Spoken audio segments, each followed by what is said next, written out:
Good afternoon, students. Today our topic is contributions by Henry Ford. तो क्या क्या contributions थी Henry Ford की?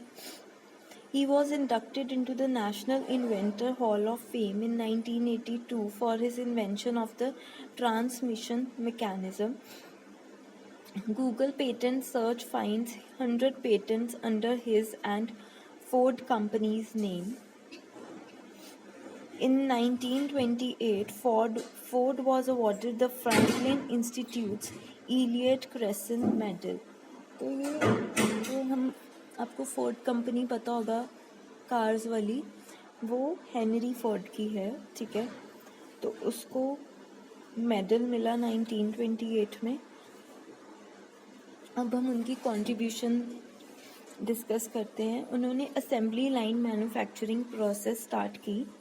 क्या होता है assembly line? The assembly line is often described as process that uses machines to move material from one place to another, key components of the industrial revolution. तो जो असेंबली लाइन होती है वो एक ऐसा प्रोसेस होता है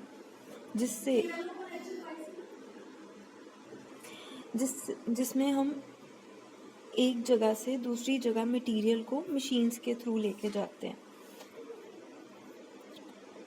ये देखो, ये डायग्राम है।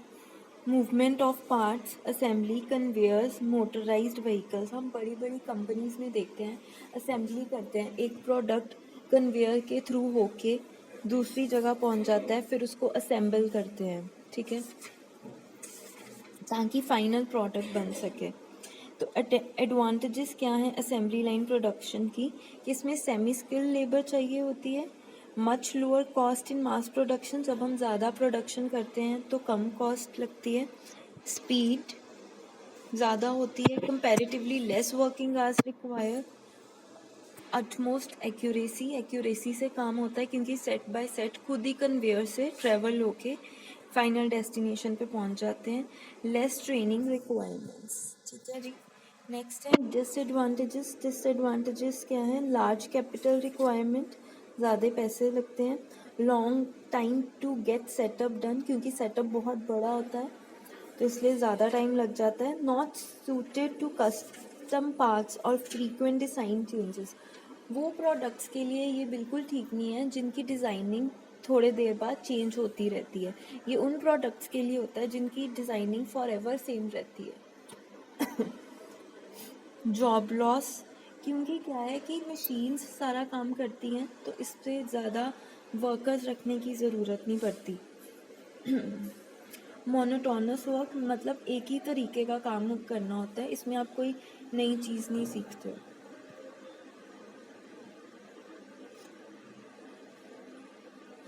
नेक्स्ट है हिस्ट्री। ये जो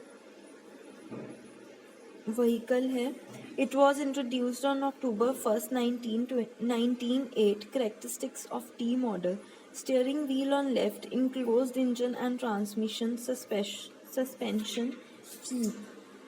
नेक्स्ट जो उनकी कंट्रीब्यूशन थी वो थी मास प्रोडक्शन, उसी एक प्रोडक्ट का जो वो कार बनाई थी। उन्होंने इससे क्या किया? मास प्रोडक्शन की इन्वेंशन की। In the earliest days of manufacturing goods were produce using craft production, ठीक है। Craft production is system in which highly skilled worker use simple flexible tools to produce small quantity of customized goods. तो mass production में क्या होता है, इसमें ज़्यादा quantity में गुड्स को प्रोड्यूस किया जाता है और कस्टमाइज्ड गुड्स नहीं होते, सेम तरीके के गुड्स होते हैं। तो इसकी लिमिटेशन क्या है? स्लो होता है, कॉस्टली होता है, no economies of scale, also require high skill labour, ठीक है। Henry Ford was the first to introduce mass production to automotive industry in US at the beginning of the 20th century. Mass production is a system in which low-skilled workers use specialized machinery to produce high volume of standardized goods. अब mass production में क्या होता है, उसमें बहुत सारे बहुत सारी प्रोडक्शन की जाती है जिसमें लेबर को इतना काम नहीं सीखना पड़ता, क्योंकि वो सिर्फ मशीन को ऑन ऑफ करना है या मशीन को कैसे यूज़ करना है उसके बेसिस पे ही होता है। इसके दो कंसेप्ट हैं, interchangeable parts and division of labour. Advantages क्या है मास प्रोडक्शन की? हाई वॉल्यूम ऑफ प्रोडक्शन, इसमें जो कॉस्ट ऑफ प्रोडक्शन है वो कम हो जाती है। Semi skilled labour can be used, economies of scale होती है, and the probability of human error and variation is also reduce, क्योंकि मशीन से सारा काम होगा तो ह्यूमन एरर्स जो हैं वो कम होंगे। Product is made in advance and available for purchase, तो इसमें जो है ज़्यादा टाइम के लिए प्रोडक्ट को बना के रखा जाता है। नेक्स्ट है डिसएडवांटेजेस। डिसएडवांटेजेस है highly expensive machinery, costly machinery होती है। It is inflexible because it is difficult to alter a design और production after production line is implemented. तो क्या है कि ये इनफ्लेक्सिबल होता है क्योंकि एक तरीके का प्रोडक्ट जो होता है उसको हम सेल करना शुरू करते हैं, उसकी प्रोडक्शन करना शुरू करते हैं, तो वो बड़े बड़े लॉट्स में हम प्रोड्यूस करते हैं।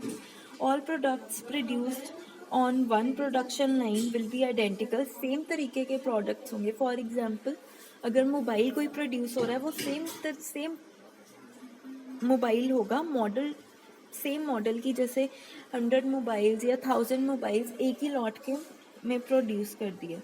Introducing variety to satisfy customer taste is not easy, तो ये बहुत मुश्किल होता है कि बहुत सारे कस्टमर्स को हम सेटिस्फाई कर सकें।